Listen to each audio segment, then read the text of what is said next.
Hey guys, this is JT, and I know this is a bit different from the things I normally do. You don't really expect this kind of content from me, but being a long-time Silent Hill fan, it felt right to try and make a series on this.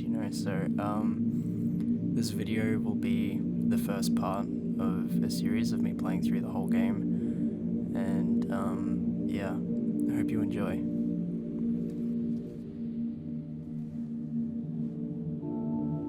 You've never seen them? Oh, never played? Dude, they're so fucking good.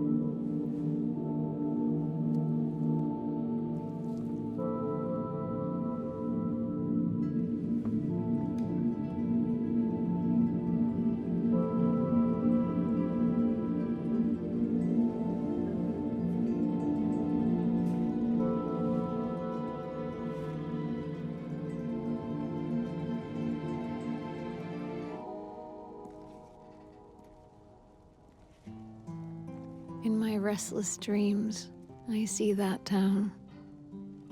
Silent Hill. You promised you'd take me there again someday. But you never did. Well, I'm alone there now. In our special place. Waiting for you.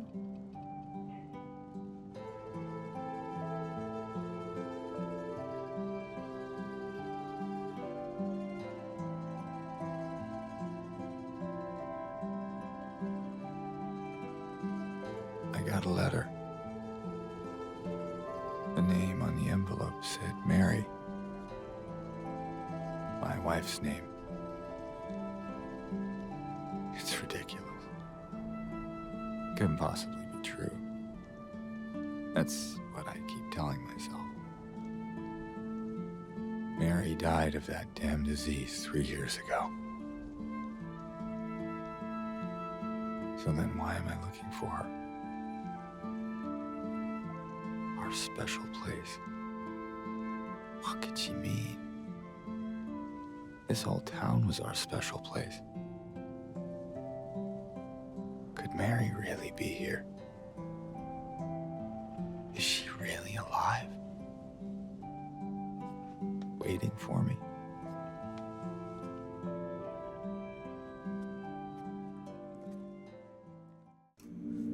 One of the first things I noticed straight off the bat is that this game is so beautiful.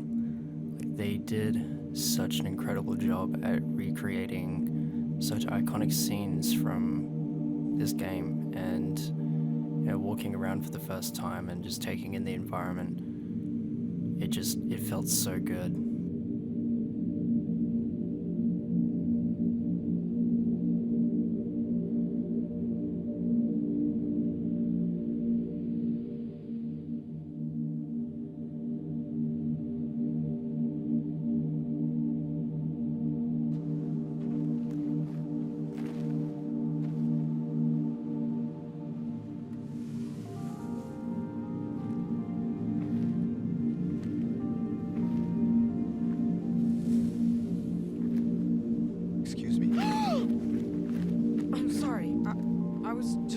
Hey, it's okay. I didn't mean to scare you.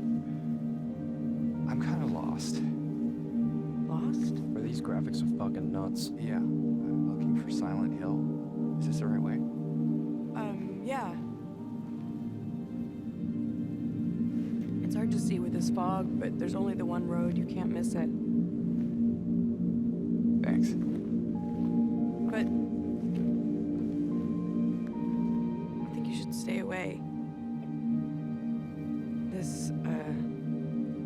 This town, there's something wrong with it. And it's not just the fog either.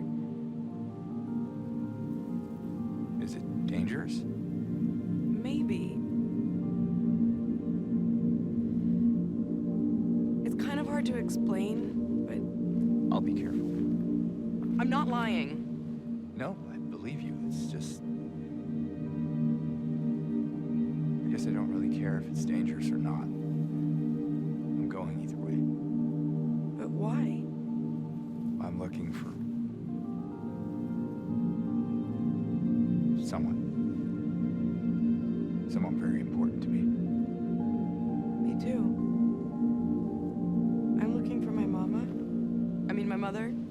It's been so long since I've seen her.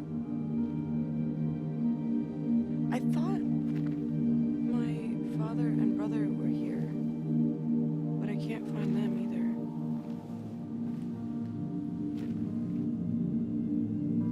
I'm sorry, it's not your problem. No, I hope you find them. Yeah, you too.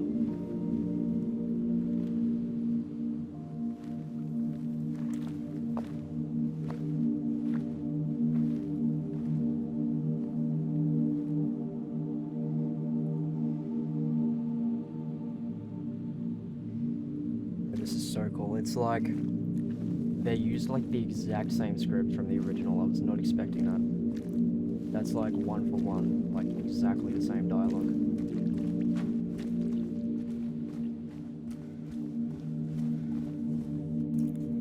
After venturing through the town a little bit further, you come across the map. And this thing, let me tell you, it'll be my best friend and also my biggest headache, just the same as the original game, but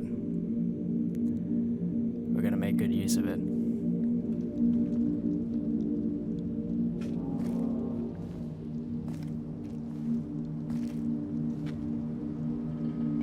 Hey, wait. So as we're walking down the street, we see this absolute abomination of a creature, and we decide the best idea and course of action we can take is to follow it down this sketchy looking alleyway. I mean, on the blood trail, I'm guessing it wants me to go this way. After following the creature, we end up in this house where we find the radio, and this is our first introduction to the overhauled butt-clenching combat that this game has to offer.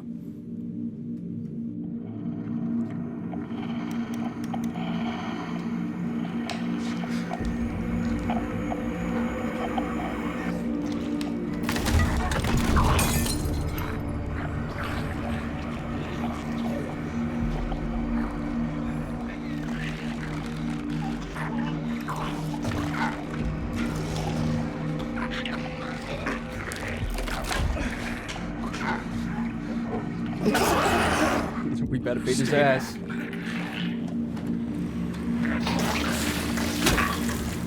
Beat his ass! Beat his ass! Oh shit. Ew. Beat his ass! Oh my god. Is this what I saw in the fog? Whatever it is, it's not human. Combat is insane. It's so much more intense than the original.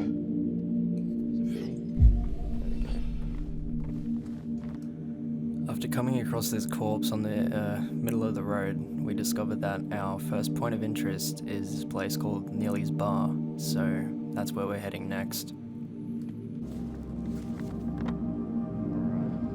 Alright, let's go to Neely's Bar.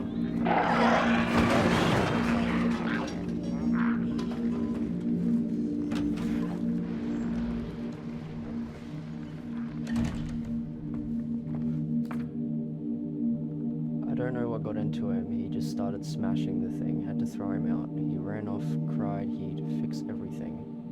I gathered up what I could, still haven't found one of the buttons. Half the record is still lodged inside, but the other part's missing.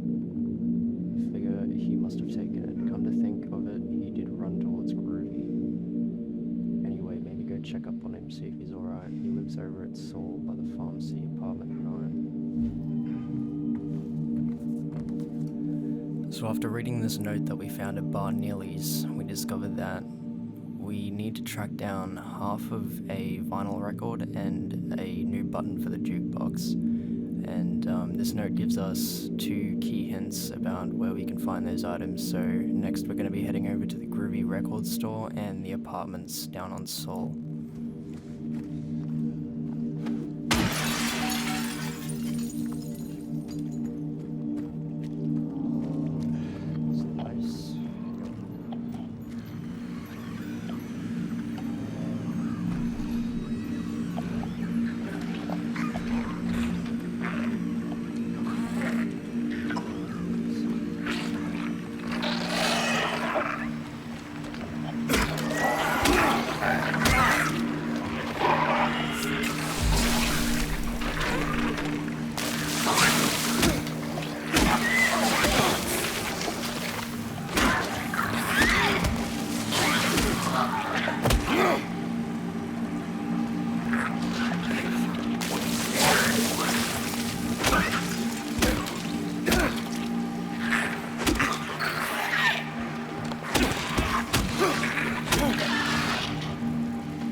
willing to do it just to shut him up. So I got up to get the glue from the cabinet, but then he realized he only had the one half, so he ran out. Can't do much about the record. Maybe barks around at Neely's next time you're there. Might be one of theirs.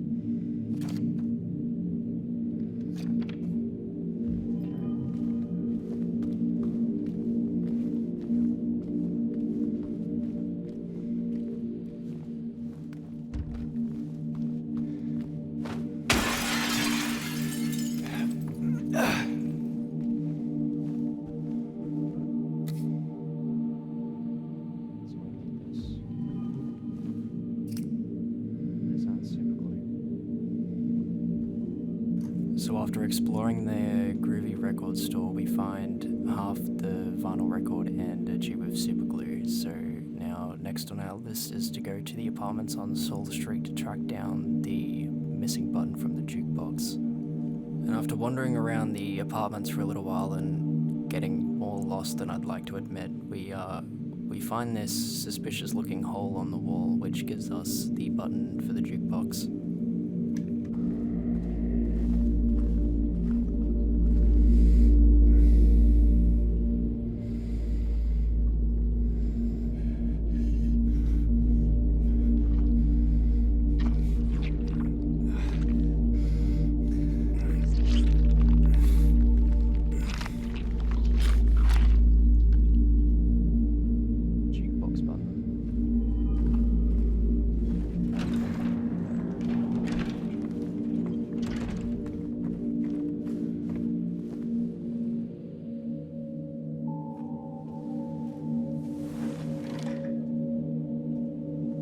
There's your laugh.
Discovering that the puzzle wasn't actually complete, I spent a lot longer than I'd like to admit looking around for this damn coin, but we managed to find it just up the street at a cafe.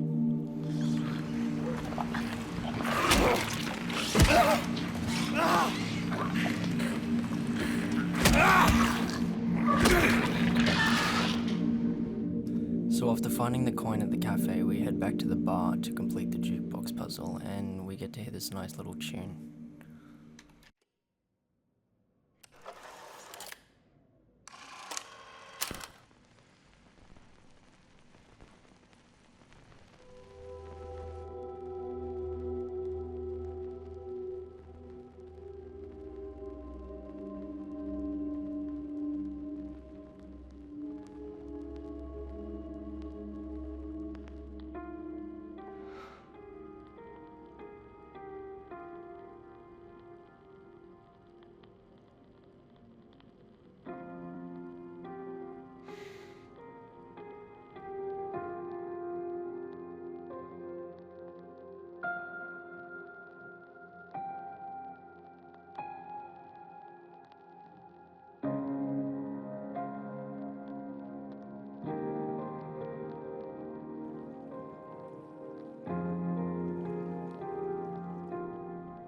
Park on the lake.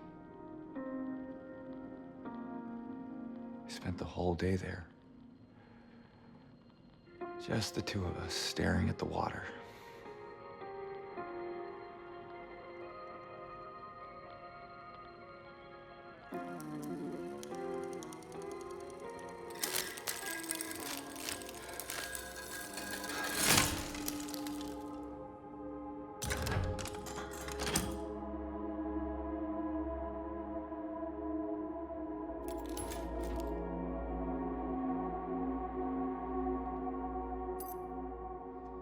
the key out of the jukebox. That makes sense.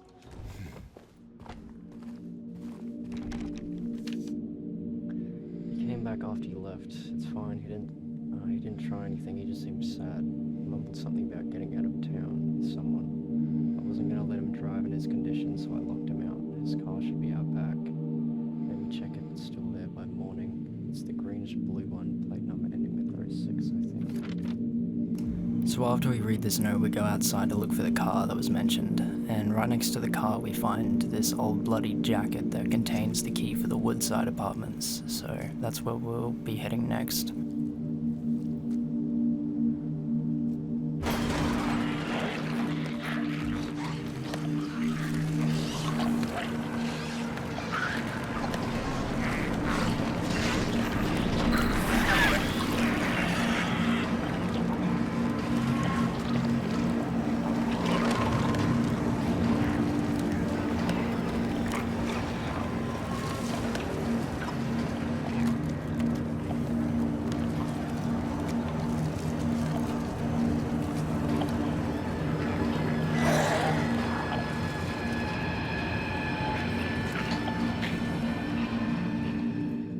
So after a bit of walking, we managed to make it to the apartments.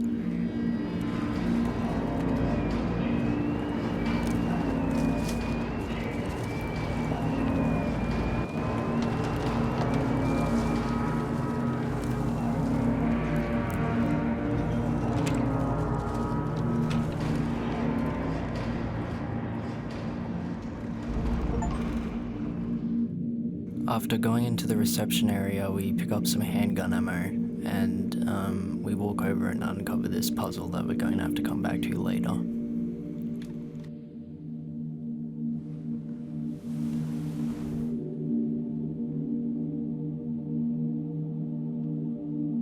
After heading upstairs, we find a room that contains a mannequin wearing Mary's clothes, along with a flashlight that will be very helpful to us, and also discovering a new enemy type.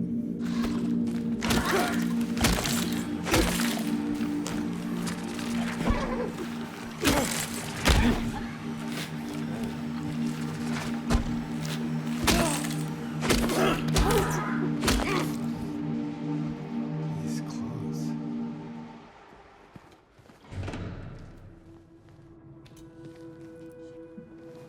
Game runs pretty well. It runs okay. I had to turn some shit down. Hey! Wait! It's playable. Damn it. After that cutscene, we make our way through the courtyard to the other side of the building, where we find the key that Laura just kicked away from us. This key will let us unlock the hallway doors up on the second floor. Boy.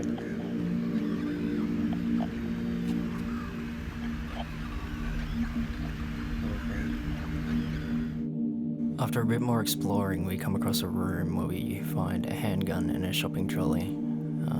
And I don't end up using this as much as I probably should.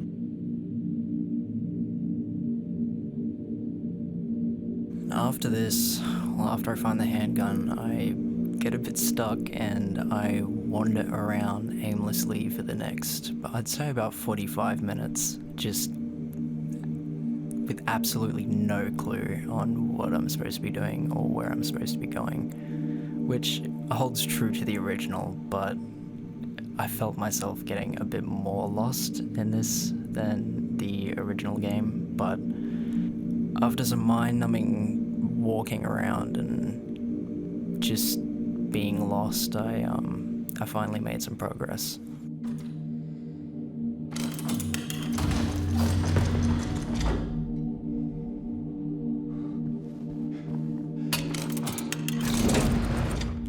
Finally, some fucking progress.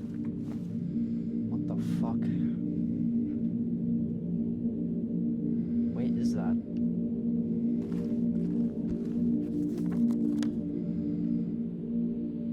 That's over there.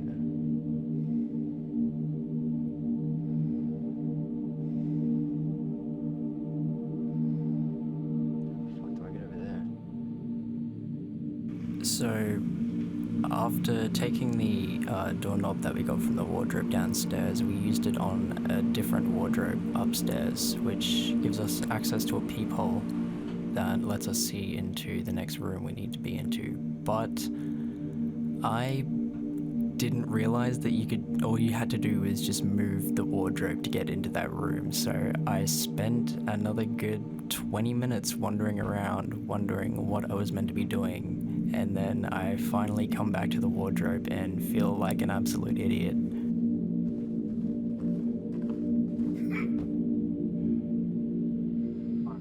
I can move this. Oh my fucking god. You're kidding. So after my dumbass finally finds a way to get into that room, we spend some time looking around trying to figure out this next puzzle that's in this room, and it doesn't take us very long, but we manage to finish the puzzle, and then we gain access to a coin that we need for the puzzle in the reception room, and we also get access to a key that lets us go up to the 3rd floor. And then after heading up to the 3rd floor for the first time, we find this man mutilated in a fridge, and we get to meet our friend Eddie for the first time. Hey, who's there? It wasn't me. I didn't do it. I didn't do it, I swear. The red endbender. Hey, are you okay? I didn't do anything. He was like that when I got here. He... Oh, you mean the man back there? In the kitchen? I didn't do it. I swear I didn't kill him. Yeah, it's all right. I'm not saying that you did. Look, my name is James. James Sunderland. Eddie. Eddie, okay. So, do you live here, Eddie? No. I'm not even from this town. It's just... Something brought you here. Yeah. Yeah, you could say that. Well, they came at me. I didn't know what to do, so I ran. I came here. Figured it might be safe, but then I found the guy in the fridge. Easy, deep breaths. Look, this place, it's not safe. These things, this whole town, there's something wrong with it. Might be best if you just get out of here. Yeah, you're right. Hey, you want to come with? Maybe together we can find a way out of this town. Oh, sorry, but I can't leave. Not yet. I need to find someone. Oh.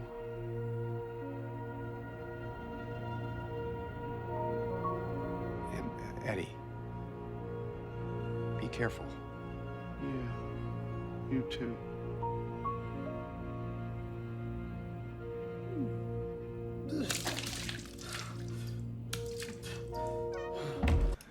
After meeting Eddie, we head outside and we find a pool absolutely full of monsters that we take down, and in the middle of the pool is a pram that contains another coin that we need for the puzzle in the reception. And then after heading back upstairs, we find a collection of canned juice that we put down the chute to get access to the final key that we need for the puzzle.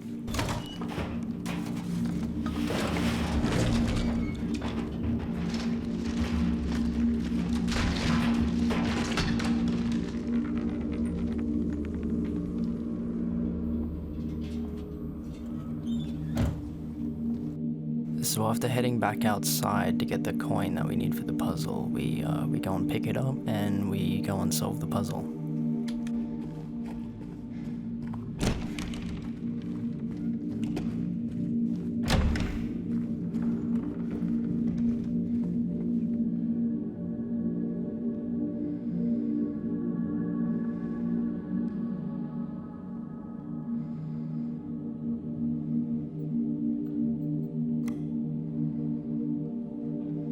Maiden under the tree, the wind from behind the maiden doth blow her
and solving this puzzle gives us access to the key for apartment 201. 201. After heading over to room 201, we get our first encounter with our homeboy Pyramid Head, and right after this cutscene, we follow him out the door and cross over to the other side for the first time.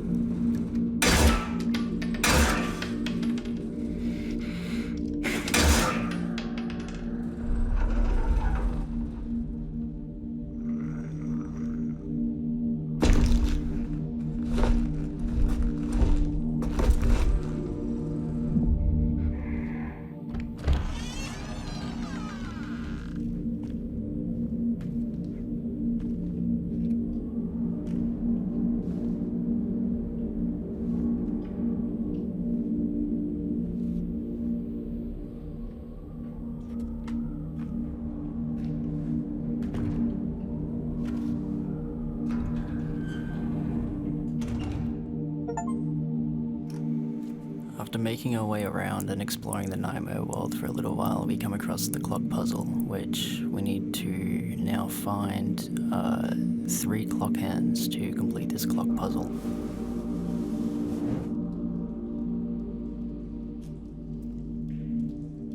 After heading upstairs and exploring for a little bit, we find this radio that will give us access to our first clock hand that we need.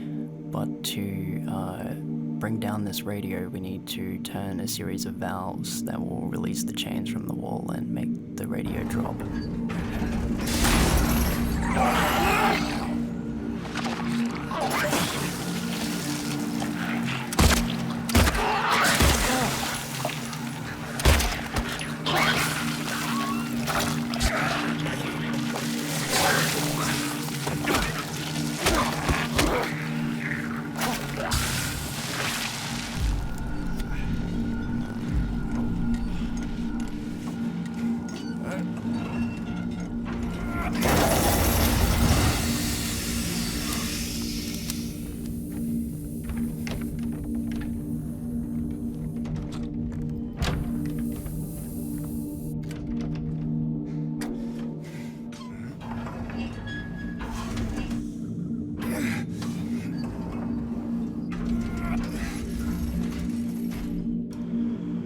After turning this third valve, the radio drops and we get our first clock piece. And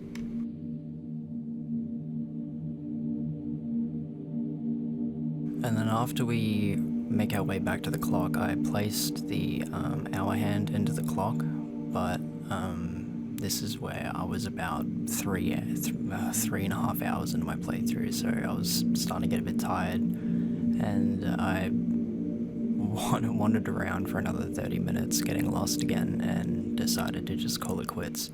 So after calling quits on my first session, this is where the video ends, sorry to say, but we are definitely going to return to it, and there will be a part 2 to this video, so keep your eye out, and go follow me on Twitch, and you might catch me playing this live, getting footage for this video, so series, sorry, I mean, but yeah, I can't wait to keep playing this game and get through it all with you, but for now, thanks for watching, and keep your eye out for the next part.